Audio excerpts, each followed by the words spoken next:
Investment start करते ही tax की चिंता होने लगती है, आपको भी होने लगती होगी। टैक्स अपनी जो इनकम होती है उसी में से काटा जाता है। म्यूचुअल फंड में इन्वेस्ट कर रहे हैं, इन्वेस्टमेंट स्टार्ट करते ही ये लगने लगता है कितना टैक्स म्यूचुअल फंड में अपने को लगेगा, लॉन्ग टर्म के लिए इन्वेस्ट करेंगे तो कितना टैक्स लगेगा। म्यूचुअल फंड में टैक्स आपको पता है दो प्रकार का टैक्स लिया जाता है, short term capital gain tax और long term capital gain tax.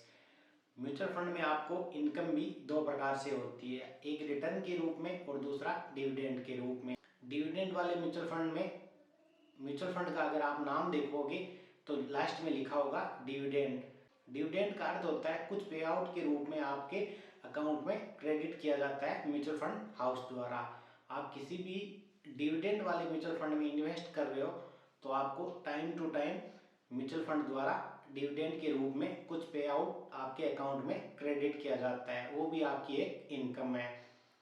दूसरी इनकम आपको म्यूचुअल फंड से जो रिटर्न प्राप्त किया जाता है, आप HDFC small cap, HDFC mid cap, SBI large cap, इस प्रकार के किसी भी म्यूचुअल फंड में इन्वेस्ट करते हो, वहां से आपको एक फाइनेंशियल ईयर में जो भी रिटर्न प्राप्त होता है उस पर टैक्स लिया जाता है।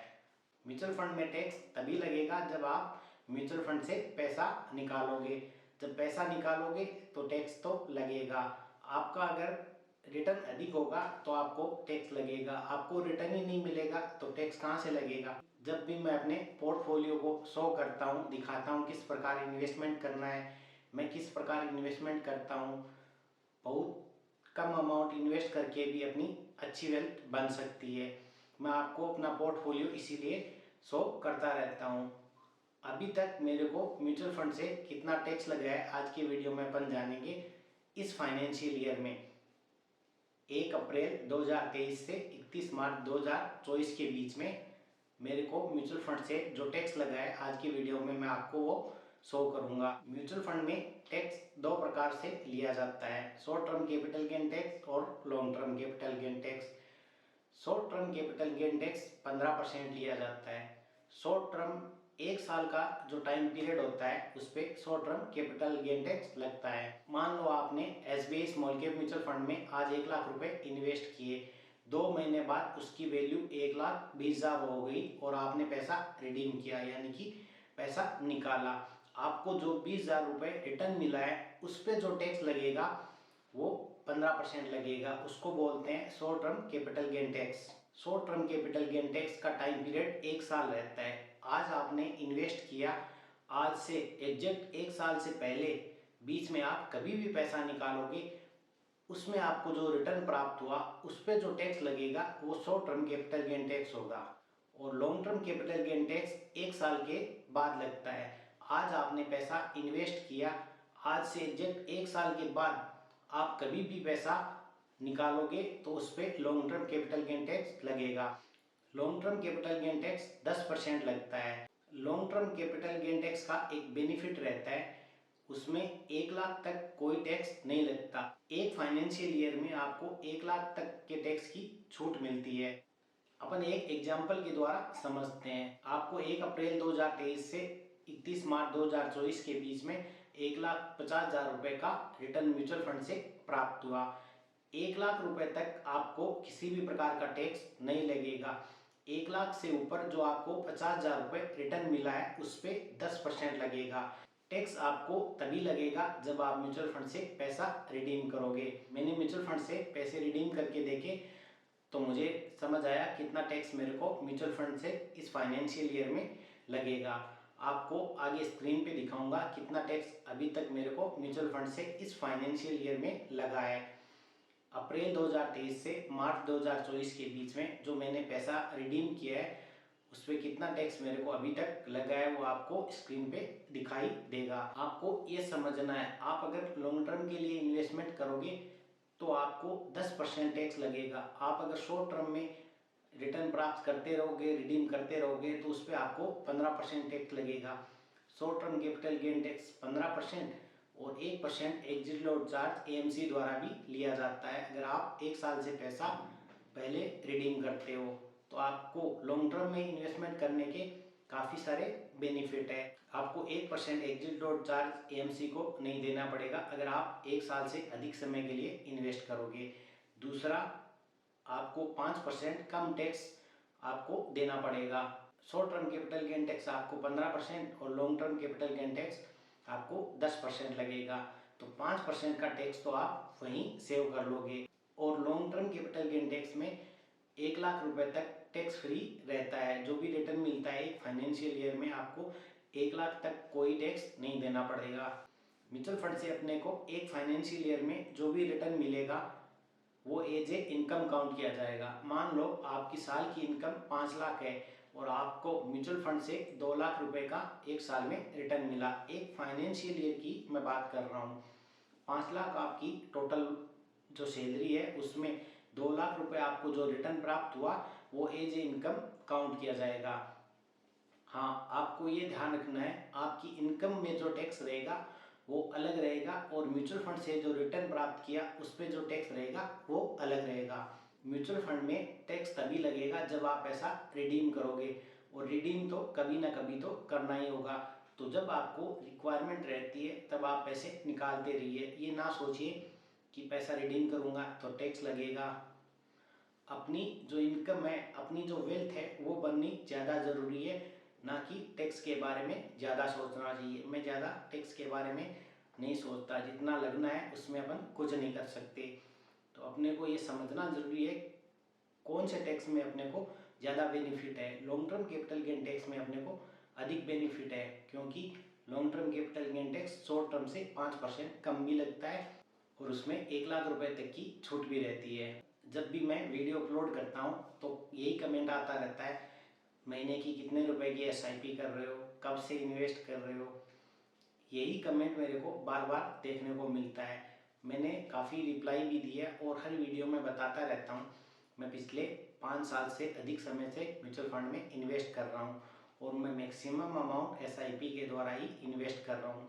जो मेरा एसआईपी अमाउंट रहेगा वो 32,700 रहेगा। 31,700 रुपये में ग्रो एप्लीकेशन के द्वारा इन्वेस्ट कर रहा हूँ और 1,000 रुपये निपन इंडिया स्मॉल के म्यूचुअल फंड में आउटसाइड ग्रो भी इन्वेस्ट कर रहा हूँ। अभी अपन देखते हैं मेरे को इस फाइनेंशियल ईयर में अभी तक कितना टैक्स लगा है। बिना देर किए हुए चलते हैं मोबाइल की स्क्रीन पे।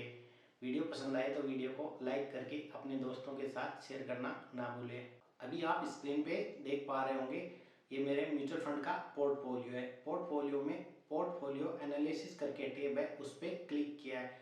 क्लिक करने के बाद पोर्टफोलियो का जो ग्राफ है उसके जस्ट नीचे टैक्स एंड कैपिटल गेन आपको एक टैब दिखाई दे रही है, उस पर क्लिक करना है। क्लिक करते ही ऊपर की तरफ स्क्रॉल करना है। स्क्रॉल करते ही लिखा है कैपिटल गेन्स। अप्रैल 2023 से मार्च 2024 के बीच में आपको जो भी टैक्स लगेगा वो आपको यहाँ पे शो होगा, आपको दिखाई देगा। Short term capital gain tax आपको 00 इक्विटी और डेट दोनों में दिखाई दे रहा होगा। इक्विटी म्यूचुअल फंड में जो टैक्स लगता है वो अलग लगता है और डेट म्यूचुअल फंड के अंदर जो टैक्स लगता है वो अलग लगता है। आपको दिखाई दे रहा होगा short term capital gain tax में 00 है और रिडीम भी 00 है। मैंने अभी तक इन्वेस्ट किए हुए पैसे को 1 साल से पहले कभी नहीं निकाला, इसलिए आपको short term capital gain tax में 00 दिखाई दे रहा है। शॉर्ट टर्म के जस्ट नीचे आपको long term capital gain tax LTCG लिखा दिखाई दे रहा है। इसमें आप इक्विटी के सामने गेन्स है, उसमें आप देख पा रहे होंगे 56,363 रुपये अभी तक इस फाइनेंशियल ईयर में मेरे को टैक्स के रूप में दिखाई दे रहा है। इतना अमाउंट मेरा है जिसमें मेरे को 10% टैक्स देना है। इस फाइनेंशियल ईयर में मेरे को अभी तक जो रिटर्न मिला है वो तो काफ़ी अधिक है। 4 मार्च 2024 तक मेरे को म्यूचुअल फंड से जो भी रिटर्न प्राप्त हुआ उसमें से मैंने इस फाइनेंशियल ईयर में 1,39,644 रुपये रिडीम किया है।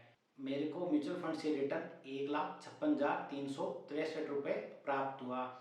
उसमें से 1 लाख रुपए तक किसी भी प्रकार का टैक्स म्यूचुअल फंड में नहीं देना, क्योंकि मेरे को जो टैक्स लग रहा है वो long term capital gain tax है। Long term capital gain tax में 1 लाख रुपए तक टैक्स में छूट मिलती है। तो मेरे को म्यूचुअल फंड से 1,56,363 रुपये प्राप्त हुए हैं।